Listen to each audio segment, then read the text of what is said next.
Joe. Blackula. And stay focused. Stay focused. Stay focused. Stay focused. Stay focused. And I'm your host, Dennis Snipe.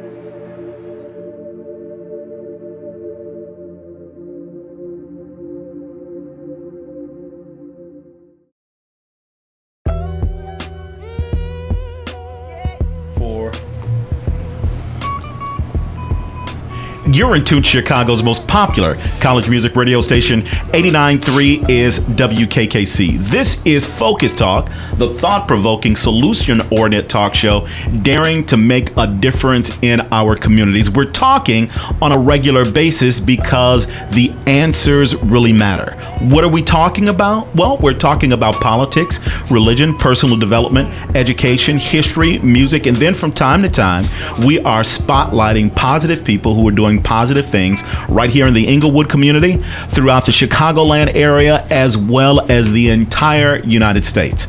I'm your host, Dennis Snipe. Joining me in the studio today is the king of the misfus. What up? KWOE. What up, man? How are you, sir? Oh, man, hey, listen, it's a great day. I'm alive, I'm breathing, and I'm enjoying every moment. Indeed. We're better than most because some don't have that opportunity, that privilege. That's right. To be on this side. So I'm grateful, and you are grateful as well. Yes, I am, and I said off mic that I am extremely excited that you're happy that you're here, and I'm happy that you're here. Yeah. Because I've been hearing a lot about you, and it's an honor to have you in the studio. It's a privilege to be here, man. Like I tell everybody, I take each and every moment of my life and I make something of it.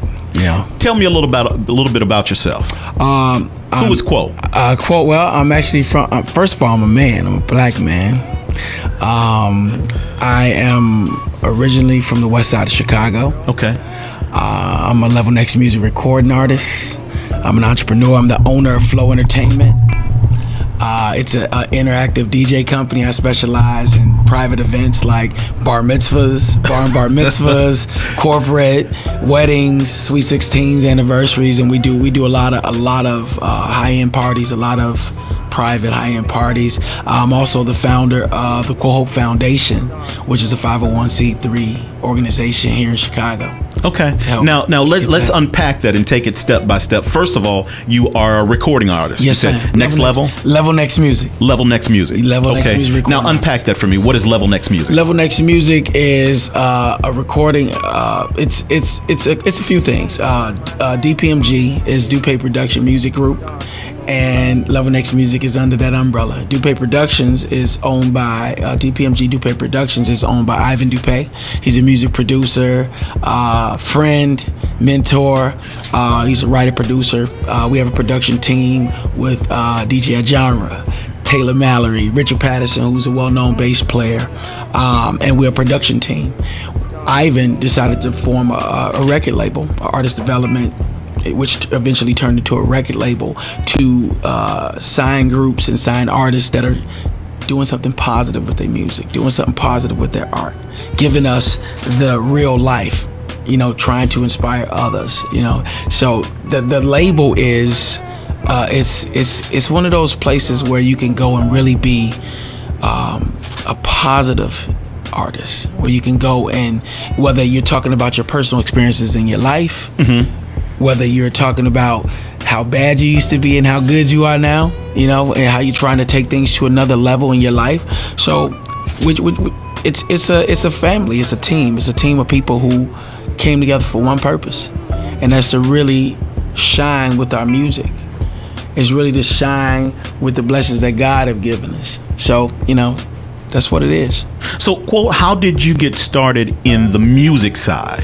Oh, it started when I was young, man. It started when I was, like 8. My mother, who I love dearly, my mom is everything to me.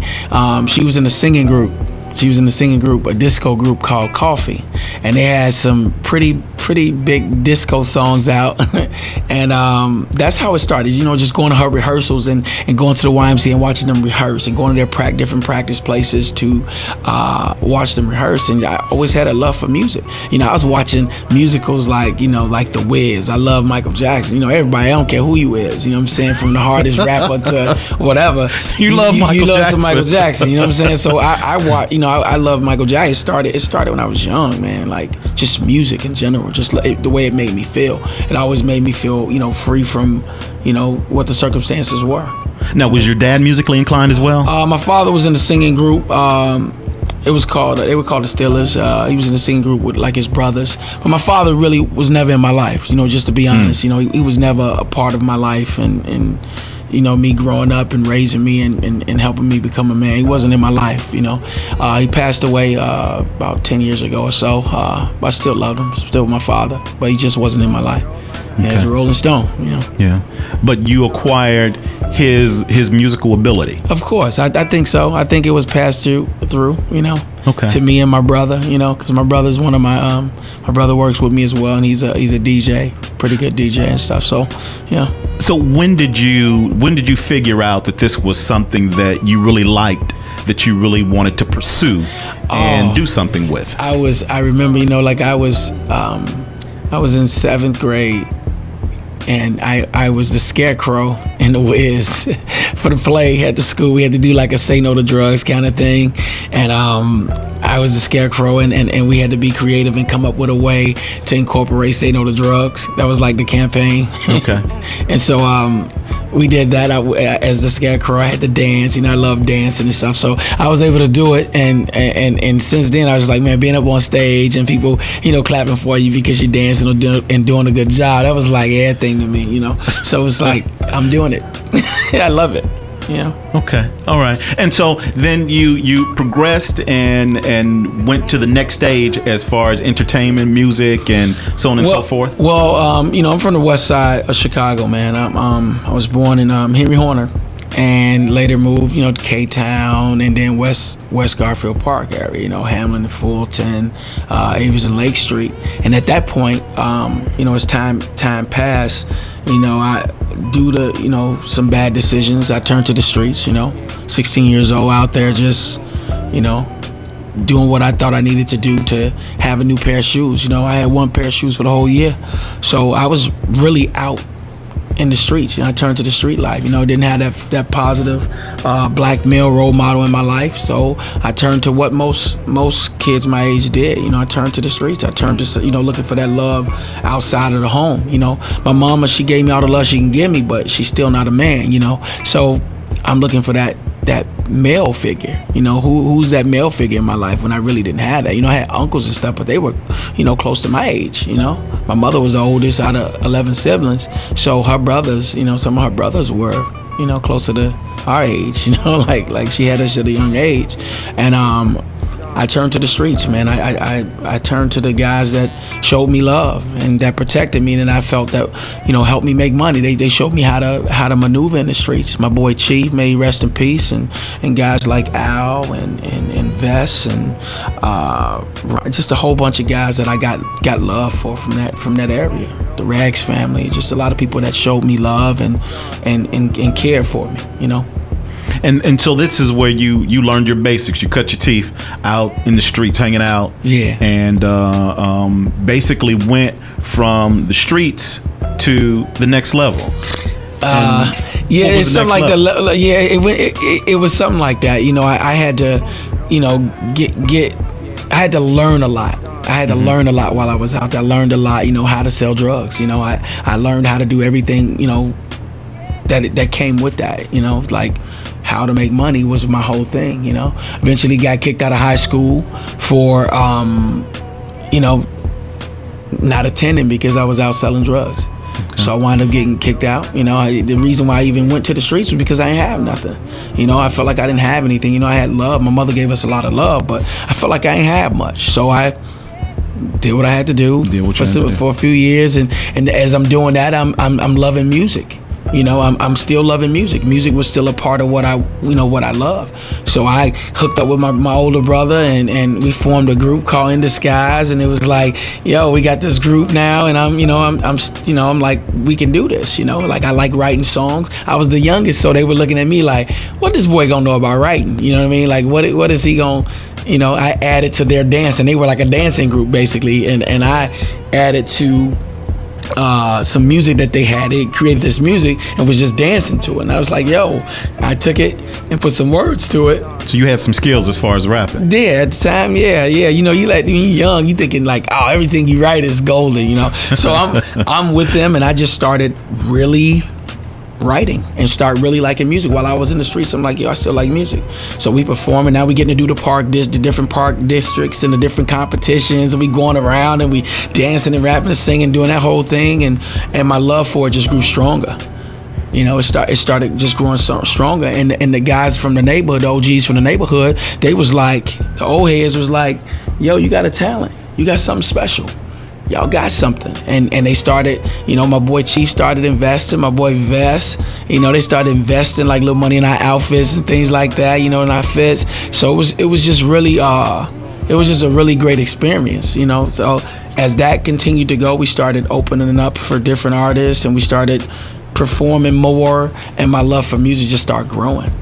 So know? Q, was there anything that after you look back that you learned in the streets that you utilize now in your business? Yes, loyalty. Loyalty was something that I learned being on Lake and Avers, H&F, Hamlin, and Fulton. You know, it was loyalty, man. Like you were loyal to those guys. Those guys were loyal to you because all they really wanted was for you to have something. It wasn't to look cute. You know what I'm saying? We wasn't doing it to look cute. It was so you could have something. So you can have something in life. You know, so loyalty was one of the things that I took, you know, and doing exactly what you say you're gonna do, you know, because I wasn't somebody that was drinking and getting high. That wasn't my kick. My kick was, how can I give my mama some money? How can I, you know, buy some new clothes and buy some new shoes? You know, so I have to wear the same shoes. So it's about a work ethic, really, is what I built. I built a work ethic. To this day, I don't go to bed until 4 or 5 in the morning. And I know it's because of how I was back then, but that really helps me a lot because I was able to, I'm able now, like staying up late and making sure the job gets done. Like when it comes to my businesses and when it comes to scheduling dancers and DJs and things like that, I still do it myself because I know it's going to get done. I know it's going to be perfect. Do you think that's the issue now that, and we're going to come back to this, that a lot of the young people who are, how can I say, maybe wilding out now, don't have that center basis of loyalty? They don't think that there's something outside of where they are and what they're doing presently? Well, a lot of that is, you know, if you don't get out the neighborhood, if you don't get out of your 8 block radius, and you don't get to see different opportunities, and you don't get to see how things work outside of your 8 block radius, how you gonna know that?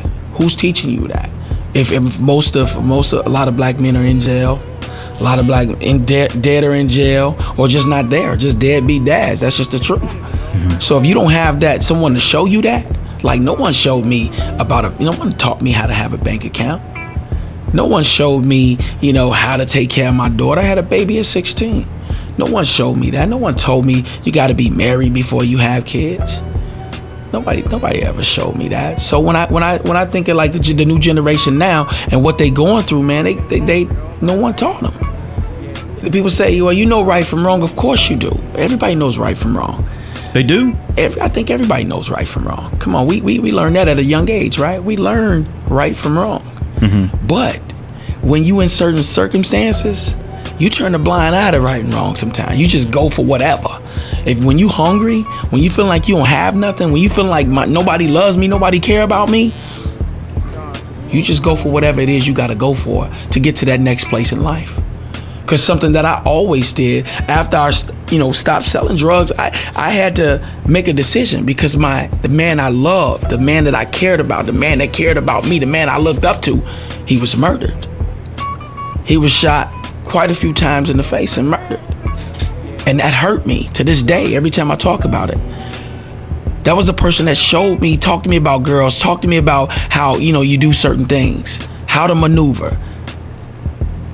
Be the best person you can be. He taught me all those things, even though you may have looked at him and said, oh, he's just a drug dealer. Oh, they just drug dealer. No, that was somebody that gave me love in a place where it was horrible, where living conditions wasn't right, where opportunity was slim to none. So that person, those guys that taught me that, gave me that love and gave me foundation to who I am, I love them, and I don't care what anybody think. I know we was doing wrong now. I know it was wrong, and I know it affected the community. That's why things are the way they are right now, because of what I did and so many other guys did back in the day. It messed up their future. So is it as easy as you just said, just by someone taking the time to spend with a young man, teaching him and letting him know that he's loved, showing him affection, showing him the things that he may have missed along the way, to be able to turn around the situation where we are? I wouldn't say it's easy. There's nothing in life easy. Getting here today was not easy. To come do this interview, because I had traffic all the way from downtown all the way here, and I had to sit in that traffic. Nothing in life is easy, and that's the thing we gotta teach. We gotta teach it's not gonna be easy. It's gonna take some work. It's gonna, like my boy Ivan like to say, he says hard work, not hard work, hard work. And it's gonna take that in order to get the success you're looking to get. So all the youth that's sitting there, all the kids that are out here, involved in violence or whatever the things may be, they have to listen as well. They have to take responsibility, and they gotta listen.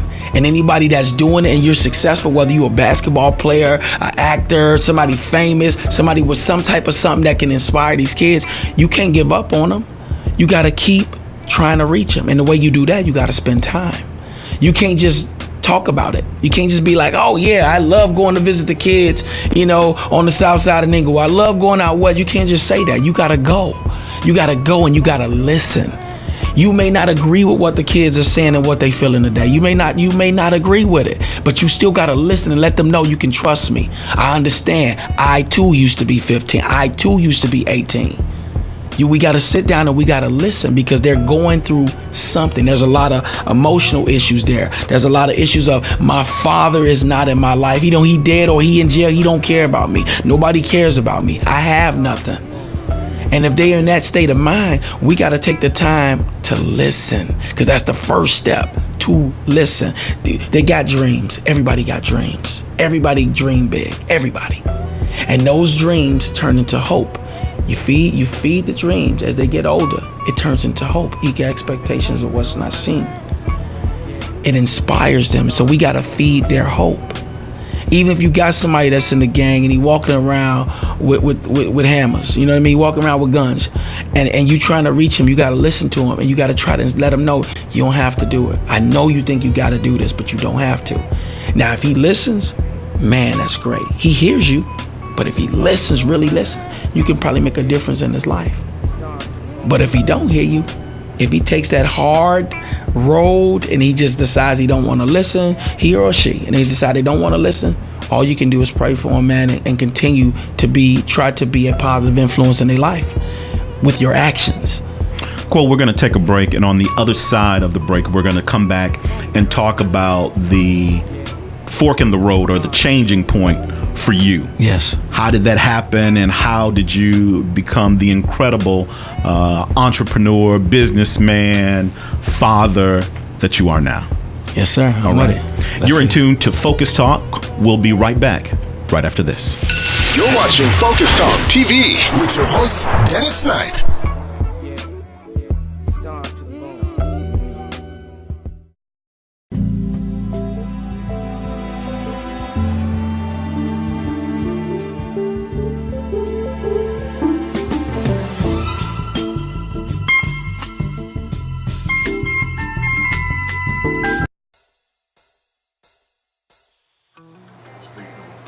Speed on 2. You ready? Yes, sir. 5 count. 5, 4.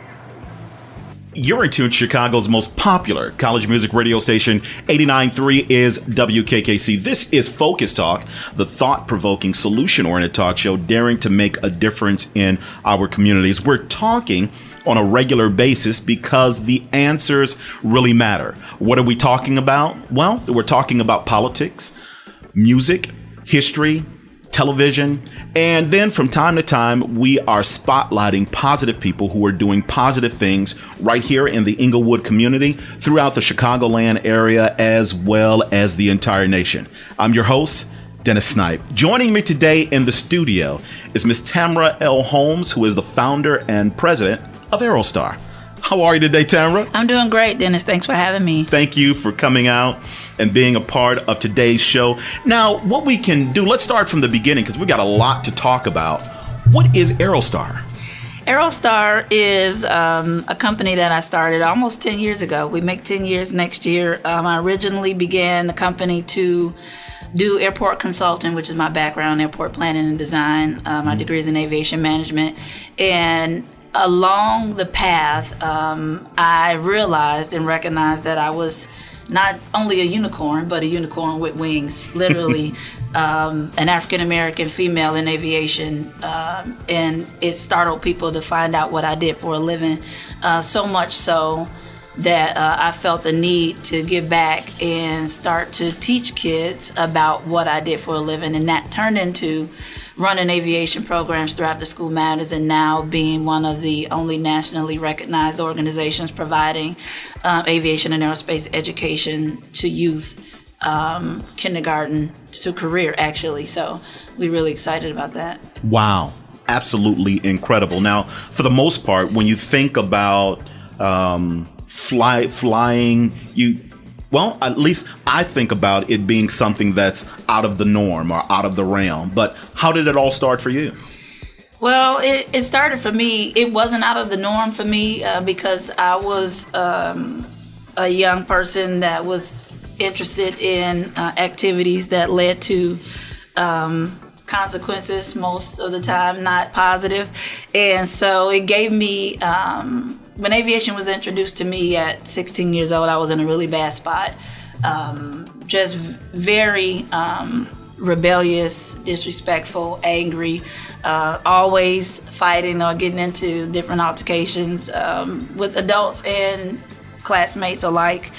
And one Saturday morning, my mom made me get up and go to downtown with her uncle.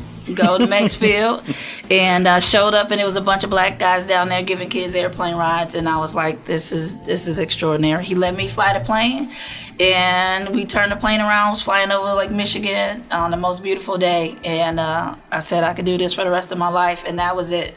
You know, I was convinced that I would have a career in aviation. At first, it was to be a pilot, but I couldn't afford flight school and wound up leaving flight school and just getting my degree in aviation management. And one of the best decisions I ever made, not to completely walk away from aviation, but find a way to use my skills and talents academically to stay in the industry. Okay.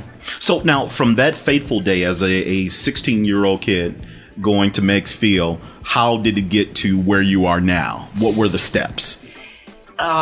If I could write the steps down, I'd be a millionaire. You know, it's really only 2 steps, is faith and action. I mean, those are 2 steps that with any success or with anything that you want to do or accomplish, it's to first believe that it's possible and then do the work. Okay. And so I graduated from SIU, landed my dream job with an airport planning company. I worked there for 10 years. Last year there was a contract employee providing just airport planning services, and then I transitioned Aerostar to a full-service aviation company. But it was a lot of support. You know, I reconnected with the Chicago chapter, the Tuskegee Airmen, who really got me back involved and engaged with youth, Chicago area youth, and reaching out to them. But even on the business side, I think people knew I was such a great consultant because I had people skills.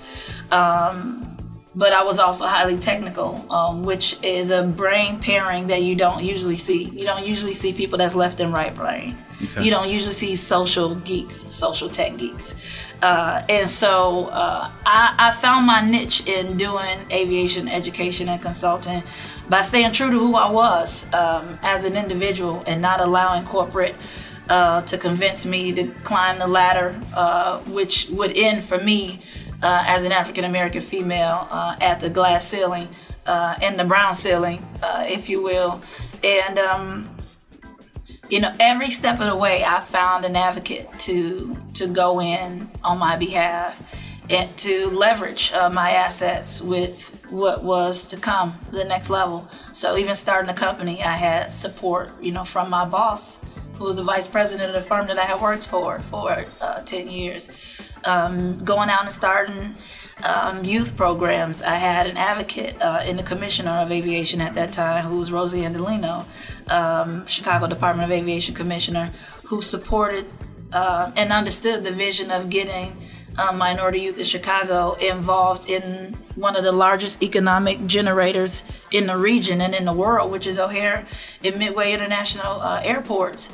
And so a lot of people saw that I was prepared to go to the next level, and they used the leverage that they had to advocate for me to get there. So the steps: faith, put in the work, and when you do that, the advocates, I believe, just by divine inspiration, come alongside you and push you forward. Okay. Let's talk a little bit about the program that you have for young people. The name of it, Giving Wings to Dreams. So our actual programs are all called the AeroStars program. We named the programs after the company. We coined the phrase Giving Wings to Dreams because we know and understand that in order for kids to aspire to be greater, they not only have to see it, but they also need a lift along the way, especially when you're dealing with kids from underserved communities. And so every time we put a kid in a position to not only be introduced to aviation or exposed to aviation careers, but actually become a part of the aviation community through talent pipeline development. So they get introduced to us. They do aviation workshops, projects, get a chance to meet aviation professionals, go on field trips.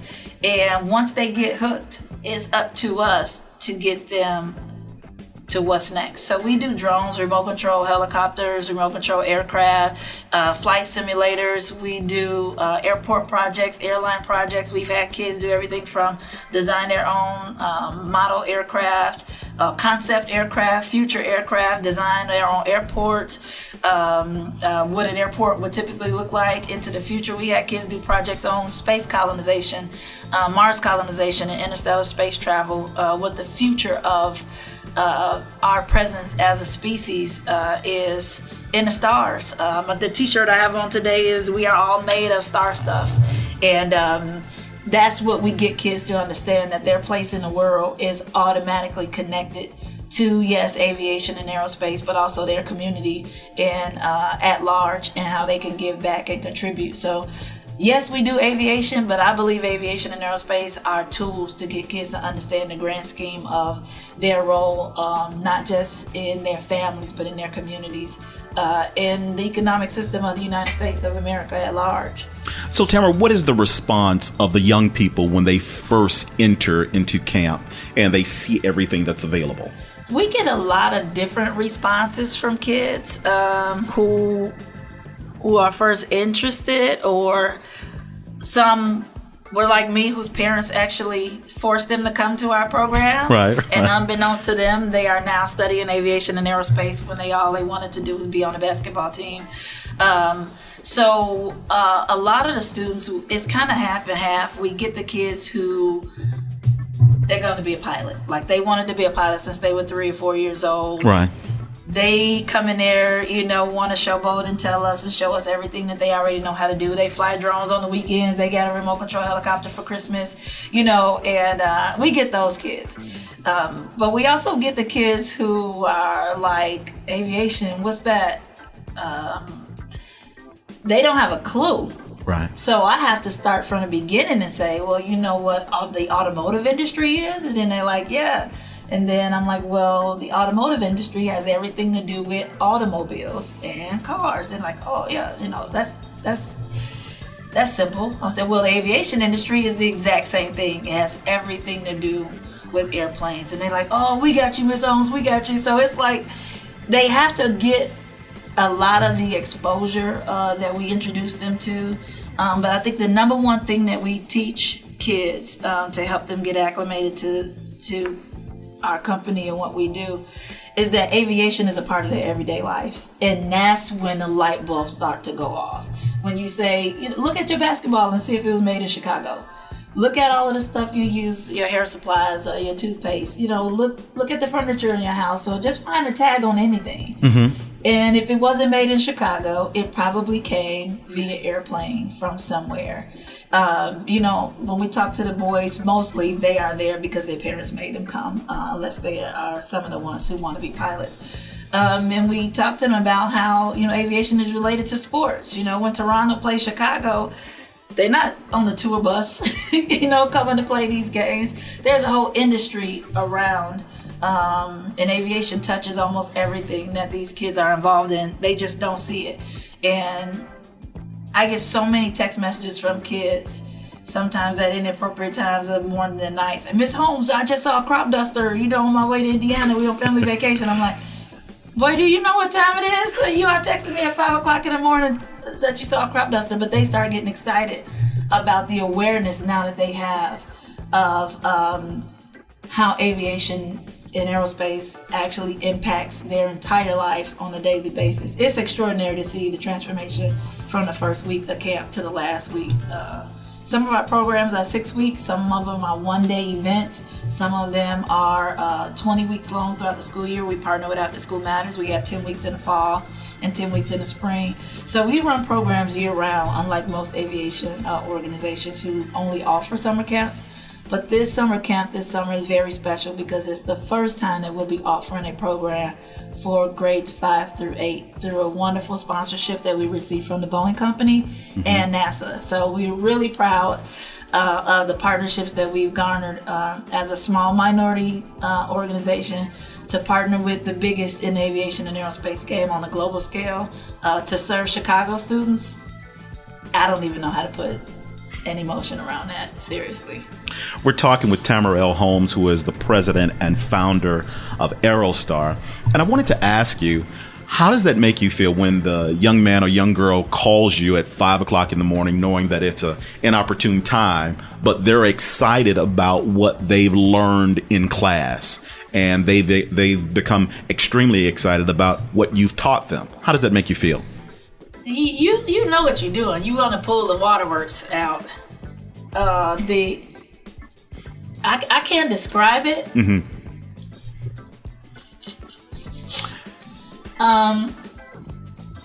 Tears of joy. It's okay because once we see so many different things that are going on negatively in the city, on the news, what's going on, but to see young people excited about life and to know that you're responsible for that is absolutely incredible. Yeah, that's crazy because, you know, I have kids now who are licensed pilots and they're still in high school. Wow. Just wrap your head around that. Yeah. Licensed pilots who can actually do it. Who are in high school. And so to know that their life would have been completely different without had it not been for them crossing the path of Aerostar and becoming interested and giving them the confidence to be competitive in something as spooky or intense or, you know, extraordinary as aviation and aerospace is. You know, rocket science really isn't rocket science. You know, flying an airplane is not all that hard. You know, It takes practice, it takes work, it takes focus and dedication. But to see these kids who mostly have been counted out, you know, discarded, underestimated on so many levels as, you know, Hispanic or, you know, young black males, and to get text messages to say, we love you, Miss Holmes, or teenage boys started calling me the fairy godmother because they said I made all their dreams come true. I mean, that kind of stuff is just unreal. And you don't see it. You see them looking up to athletes or rappers or, artists or people that are, celebrities. But when I'm getting those messages, to me, that's authentic. That's because I have a relationship with each one of these kids. They can call me when they're in trouble, not just, for a letter of recommendation or to put my name down as a reference. But, Miss Holmes, my first semester of college, I didn't do too good. What can I do, to stay on track or to get focused? Or, I really need a job. I need some hours. My car broke down. I just hired one of my mentees who's been under me since he was 14. He's also a licensed pilot. Went through a partnership program that we partner with called Tuskegee Next. And he called me and said, Miss Holmes, my car broke down. I need my car fixed up before I go back to school. Can you got anything for me to do this summer? My answer was absolutely yes. We will pay you as much as you need to get your car fixed to come and give back, to 5th through 8th graders. He just finished his freshman year of college. So it's not just those kids, but knowing that through touching that life, I don't even know how many more are going to be touched through the work that they do. Right. Incredible feeling. Now, here's the most important thing, and I would be remiss during this particular segment of Focus Talk if I didn't mention it. How can young people take part in Aerostar? Well, our programs are open to everyone, and that's one of the things that we really pat ourselves on the back for. You can visit the website, avioninstitute.org. It's AVION institute.org. Sign up for the newsletter for upcoming events and program dates and times. If you have a student interested in that's in 5th through 8th grade that's interested in being a part of the Aerostar program in partnership with Boeing and NASA this summer, that starts on July the 10th at the Harold Washington Cultural Center. Please visit the website, Avion Institute. Again, that's AVION institute.org. The registration link is right there, and you can go to Eventbrite from the website and sign your student up. So there are no prerequisites. We ask that kids be teachable, be coachable, and be respectful. We're not asking for copies of report cards. We're not asking for GPAs. We're not asking for a resume or what they do as far as extracurricular activities. We're looking for the kids who have been diagnosed on medication for ADD or ADHD. We got some stuff that'll help them calm down or help them get excited, whichever one needs to happen first. And, we've just seen amazing turnaround of kids who have been just underestimated on every level. And we are excited about the opportunities that we're able to provide for kids at a younger age because we know that most students minority descent fall off in math and science as early as 3rd and 4th grade. So to get them engaged and confident in some real hardcore physics, math, and science and technology at the level that we do it, we do help kids get better grades in school just by providing them opportunities to build confidence in areas that they normally wouldn't have time or opportunity to do in the classroom setting. Okay. All right. Tammera, it has been a pleasure. It seems as if though the time has just run past. We're out of time, but thank you so very much. I applaud you for the work that you have done, and please know that the door here at Focus Talk is always open. You don't have to knock. Just come on through. Thank you so Please much. keep in touch with us. Let us know what's going on with you and with the young people and with your phenomenal career. Thank you so much. I appreciate it. Thank you. All right. You're in tune to Chicago's most popular college music radio station. 89.3 is WKKC. You're watching Focus Talk TV. With your host, Dennis Snipe. We're out. Boy, y'all love to pull the tears. I'm telling you. It wasn't intentional, but then again, based on who you are and what the phenomenal work that you've done, tears of joy. Yeah.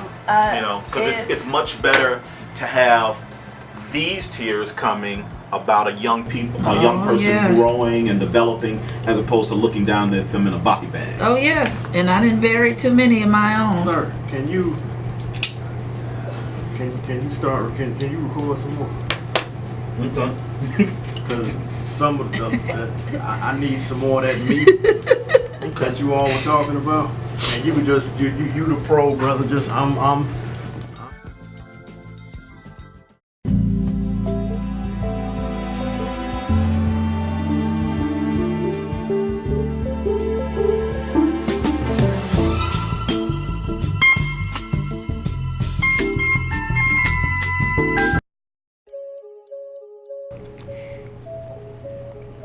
You're in tune to Chicago's most popular college music radio station. 89.3 is WKKC. This is Focus Talk, the thought-provoking, solution-oriented talk show daring to make a difference in our communities. We're talking on a regular basis because the answers really matter. What are we talking about? Well, we're talking about politics, religion, personal development, education, history, music, and then from time to time, we are spotlighting positive people who are doing positive things right here in the Inglewood community, throughout the Chicagoland area, as well as across the entire nation. I'm your host, Dennis Snipe. Joining me in the studio today is New World Flood. Flood, how are you, sir? I'm doing good, man. How you doing, man? Doing well. Now, you know what? Let me ask you, is it safe for me to call you a hip-hop artist, or is there a particular genre that your music and your talent would fall into? I'll say this. It's safe to say I'm a hip-hop artist, but Okay. I would just say, like, just an artist, period. Just an artist, period. Just an artist, because I bring much more than hip-hop. But, you know, I mean, I do it all, kind of, so. Okay. But, I mean, it's safe to say I'm hip-hop, because I definitely got that side. All right. So, who is New World Flood? New World Flood is a member in the group called New World. New World is like our staple name. Like, you have ASAP Rock, you have the ASAP crew. New World is our crew. But New World Flood is just an entity apart in that is like, you know, the other side. They call me the R&B singer. They call me the more mellow side of New World. So I would just say I'm just myself. You know, just a part of the New World body. Now, what does New World mean? New World means that, well, I'll say this. It represents a group of brothers who are best friends, who grew up together in Chicago, that wanted to make a change in music, wanted to make a change in the narrative of a young Chicago artist. Mm-hmm. So we thought of it, let's say, like, maybe if we say that we new, then we showing people that we have a new sound, we got a new idea. So we put that new, and then we said that, you know, we want to do more than just music. We want to eventually go into movies, go into acting, go into all that stuff. So we just a whole world of ideas, a whole world of this new field, this new sound. So that's where the name came from, New World. When all my brothers came together and we just said, we're going to be the new world of music. And so from New World, how did you get the moniker of Flood? So I have to go down the path. I have to go down the history. So we started out as a group called AK-47. AK-47 was me and my brother initially. My dad was, he's been into music his whole life. He got me and my brother into music. So as we growing up in the Nation of Islam, it was very few artists that, you know, we looked at, because everybody wasn't rapping like that. Everybody wasn't making music. You had a very few. And I remember me and my brother was young, and my dad was, you know, tweaking off of this one artist that was in the Nation, and he was rapping, and me and my brother was like, okay, he's cold, but we was like, hey dad, we can do that too. So one day he was making some tracks in the studio, and me and my brother heard the track, and we just went in the lab and just started writing some bars to it. So we was like, we gonna show that. When my dad came back, he went to work, whatever, he came back, we had wrote a whole song to it, and we was like, listen to this. So we spitting our raps, and my dad mind is getting blown. He's like, oh, y'all actually got it like that? So he was like, what can we name ourselves? We didn't have a name, because back in the day we used to call ourselves Rapping Juvenile, but that was whack. By the time we got older, we was like, we ain't about to call ourselves no Rapping Juvenile. I feel like I'm a grown man now. So my dad one day was sitting down, he was like, I think I got a name for y'all. He was like, let's call y'all AK-47. He was like, why are you saying AK-47? He's like, I know that's a gun, but let me tell you. He was like, it represents y'all names. You got the Arshad, which is my name, the Khalil, which is my brother, and then the 47 in the Quran is the 47 swords, Muhammad. So that's kind of our two names put together. So that AK-47 became a thing. And we started making music. We dropped 2 mixtapes together. And then from doing that, we started to see that, you know, a lot more people in the nation were these ideas of music and these talents were sparking up. People were trying to show their talents. So just the brothers that we hung with, D-Ro, Samad, Eli, Elijah LaFleur, KO, these were all young brothers that were our actual friends and went to school with us. And we just decided one day, let's just make some music together. And from that grew into New World. So from the New World thing, me and my brother kind of became a part of that group instead of just so much AK-47. So we all became a New World. But then we always like, okay, we're a group and everything, but we all have our own sound and our own thing we want to give to the world. Like, I don't always want to rap hard raps. I don't always want to, you know, come with, you know, super hard rap. Sometimes I feel like I want to sing. I want to do some things that are more melodic. So I was like, you know what? I'm gonna make my own entity and part of New World. Make my own kind of identity, trying to find myself. And the flood came from me just saying like, well, I'm about to flood people with who I am. I'm about to flood the world with my music. I'm just gonna flood everybody with everything. So that name Flood stuck with me. I'm like, I like that, Flood. Like, and it was something that I never heard before. And it also was kind of like still biting off of AK-47. It had a biblical reference, you know. The flood in the Bible was the process of cleansing the earth of, you know, all the evil and stuff that was happening. God used a flood to cleanse it, and the only things that survived was the things inside of Noah's Ark. So I kind of feel like my music is the cleansing of the music in today. So that's where that name came from. So now, riddle me this, Flood. As far as music is concerned today, what makes your music different than the other music that's being played on the radio right now? That's funny. I was just talking to my dad on the phone today, and I was telling him, because he asked me the same question. He's like, what would you say makes your music different? And I was like, you know, I have to say the honest answer is like, there's nobody that can tell my story better than me. You know, growing up in the Nation of Islam, going into trying to battle with the pulls of the world versus the pull of knowing what's right versus the pull of your friends doing certain things and you trying to stay away from that and all that, girls and women and stuff like that. So coming up in that battle inside of myself, I felt like I had something, you know, unique to give. So I feel like the thing that makes me different from most of the things you hear on the radio is that it's legit my story. I'm not making up nothing. I'm not adding things. I'm just telling people what I've been through, what I want in life, what my aspirations are, what my struggles are. And that's something that, you know, you hear that, and you hear conscious rappers talking about upliftment and all that stuff, but are they coming from my perspective? No, can't nobody come from my perspective. There's nobody in the music right now that I feel like is a follower of Louis Farrakhan that's on a wide scale talking about what he's talking about. They'll hint at it, they'll give shout outs, but who's a part of it, you know what I'm saying? Right. Who's coming up in the ranks of the FOI, but actually trying to give that expression to the world? Nobody. And that's what I think makes us different, makes me different, makes any of my team different. Okay, all right. Now, Flood, what is your latest single? My latest single it's called Last Time I Checked, featuring Kia Abdul.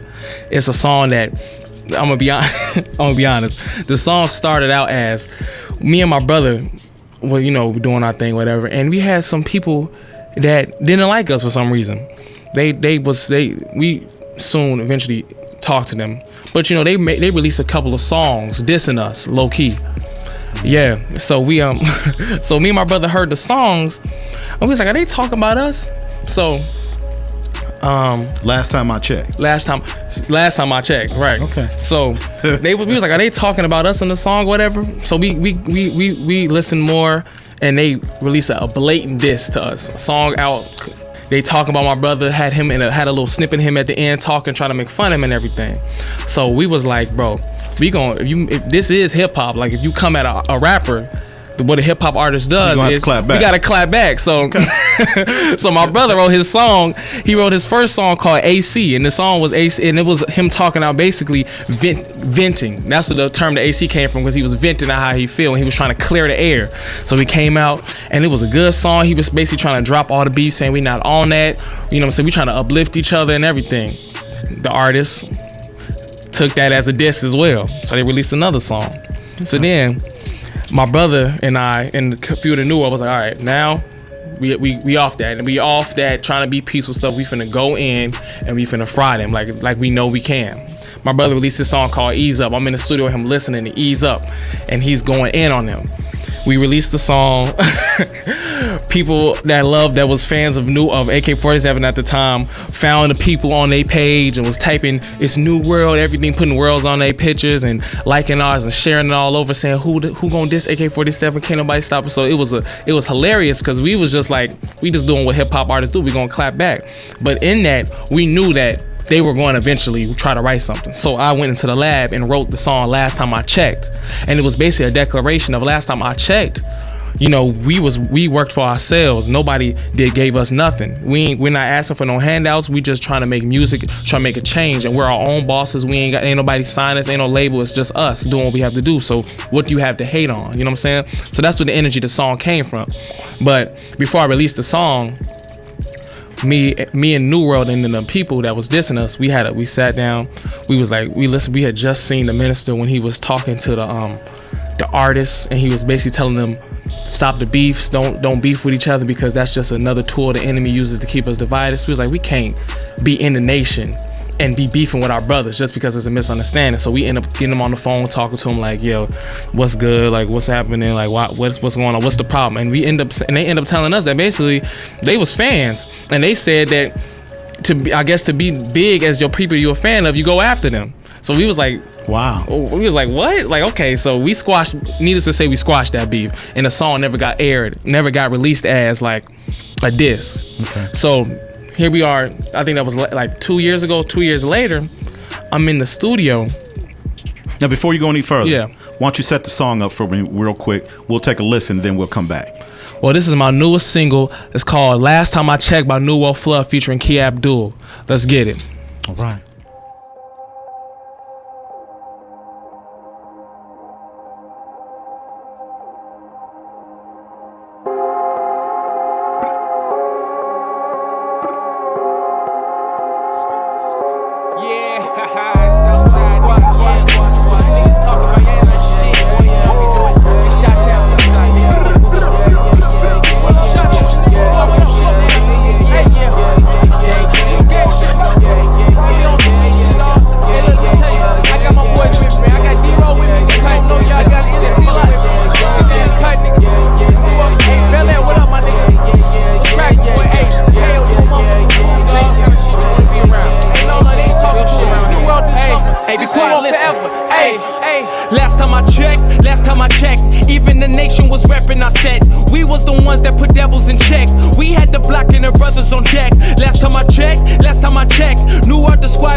Mixed it ourselves. Last time I checked, I was investing my entire check. I was working under a whole lot of stress, working every day to give y'all our best. Last time I checked, whoa, we had the game on the stretch. Whoa, niggas coming at our neck. Whoa, so y'all had better watch your step. Last time I checked, I was beginning to think I was next. I was hoping maybe we could connect, but now I'm seeing we as good as it gets. Last time I checked, all you can do is demand your respect. Y'all gon' understand when I cop the jet. Hallelujah, Lord, you know I feel blessed. Last time I checked.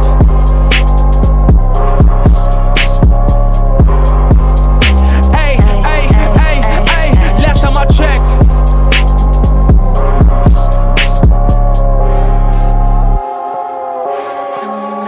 last time I checked. Last time I checked, I was never even checking for y'all. I was busy plotting, wanting it all. They say they know me, but I don't recall. But last time I checked, I was in solitude trying to evolve. I hope that issue you had got resolved. You do not want me to go make that call. Last time I checked, yeah, everything I do, calculated move. Wait to see what comes next. I got something to prove. If you wanna snooze, tricks I haven't used yet. When I look at you, rap niggas, dog, I do not see a threat. I'm still switching lanes on the running game. Don't forget that everything I do is Bismillah. I'm drinking water, make me feel alive, but all my soldiers not afraid to die. And y'all some traders really switching sides. If I call flood, then he gon' wash you out. I'm well protected, trick you, watch your mouth. Ain't nothing free, I need a big amount. They used to hate, but they all on me now. I do whatever I want. I get whatever I want. I'm popping, I don't gotta flaunt. They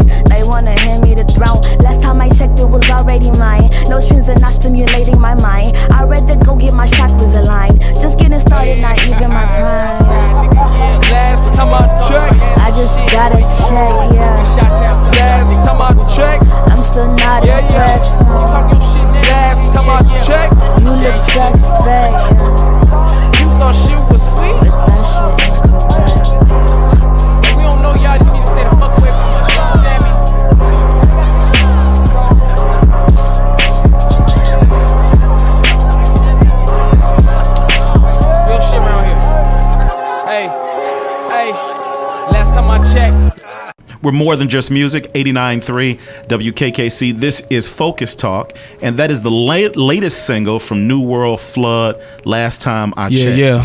All right. That's I like that. Man, I appreciate it. I like that. Man, I've been getting so much good feedback from that song. People have been telling me that they love it. I've had people from Indianapolis, people from Florida, from Atlanta, from New York, all hitting me, like all of my DMs, like, bro, let's work. I feel what you're saying in that song, because me and my team, we working by ourselves, so we trying to find a way ourselves. I love that spirit. So it's so funny that something that was negative at first became something positive once it came out of that light, and that energy was not behind it. Good. Flood, who would you like to work with in the industry now? My all-time person that I grew up looking at as an artist, and I was like, you know what, I don't care what nobody say, that man is a genius. That man has always had a fresh sound and been an innovator in music, with Kanye West. Okay. If I could work in anybody, it would most likely be Kanye West and Drake. Those are my two favorite artists, really. Okay. All right, that's good, because you're a millennial. Yeah. They're millennials, so I can see that. Yes, I can see that. So now, what can we expect from you in the next year or so? I'll tell you this. November 23rd is my birthday. Mm-hmm. I'm turning 25 years old. I'm releasing my EP entitled Wolf. And it has a single, Last Time I Checked, on there. It also has a single, Stay True, things that I'm releasing on SoundCloud, but I'm re-releasing with my EP. I thought of the name Wolf because just like New World is an entity, it's a pack, I feel like I'm a part of that pack and I'm necessary, just like the wolf is in their pack. Each wolf has a purpose to do. So I thought I would name it Wolf because it's showing the mindset of brotherhood and being together in a pack, but it also shows that I'm powerful on myself. That's why I chose the Wolf to, be the name of the EP. But it's dope. I got a few artists on there. I got New World KO, Key Abdul. I'm trying to get in, with Cutthroat. It's a lot of people that I'm trying to work with. So I'm looking forward to releasing that. Okay. Just more content, more videos, more promoting. That's what you got to look forward to from me. Flood, we have ran out of time for this particular segment, but please know that I want to get you back in the studio so that we can talk about different things that are coming up as they come along. And know that the door here at Focus Talk is always open. You don't have to knock. Just come on through. I appreciate you all always. Thank you so much for coming. We'll talk again real soon. Yes, sir. You're in tune to Chicago's most popular college music radio station, 89.3 WKKC. You're watching Focus Talk TV with your host, Dennis Snipe. All right. I don't know what the hell got to you this time. Ooh. See, last time I could tell you had a little shook in you a little bit. This time around, no. I'm proud of you on this one, bro. Thank you. It's like once I got to that first time I got to know y'all personalities and stuff already, I was damn it.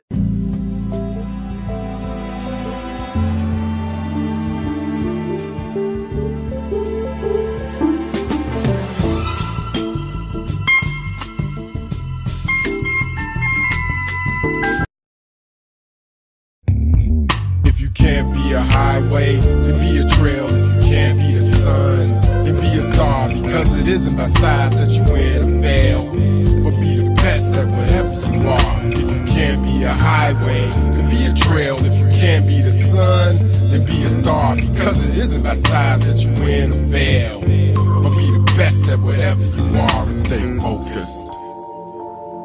Stay focused. Stay focused. Stay focused. Joe Blackula.